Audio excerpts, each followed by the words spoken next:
Fil-preżenza ta' msieħba soċjali sidin ta' negozju pubbliku in ġenerali tnedit b'mod uffiċjali l-kampanja nazzjonali Kull qatra tot. Inizjattiva mmexxija mill-Membru Parlamentari Ewropew Laburista Thomas Bajjada, rapporter tal-istrateġija għar-reżiljenza tal-ilma tal-Parlament Ewropew.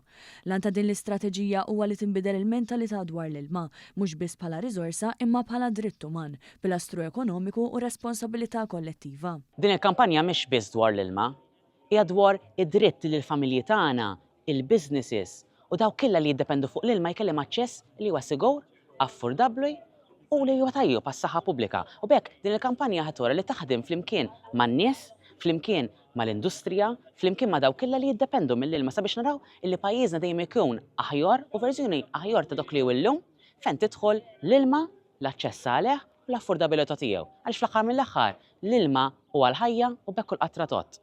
Bajjada s-saħaq li l-ilma għandu jkun parti mill-viżjoni li pajjiżna jinsab jaħdem fuqha għal familji, negozji u anke soċjetà.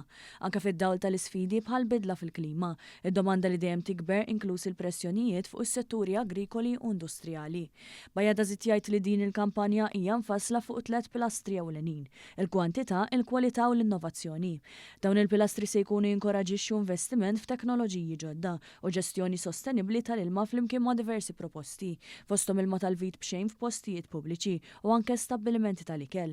Il-kampanja Kull qatra tot hija sejħa għal kulħadd minn fabbriki u lukandi sa bdiewa u familji, fejn jekk kulħadd jagħti l-kontribut tiegħu jkun eżempju ta' prattiċi tajbin f'dan is-settur, Malta tista' tkompli tkun reżiljenti u fuq quddiem bilha li tipproteġi s-sorsi tal-ġenerazzjonijiet futuri.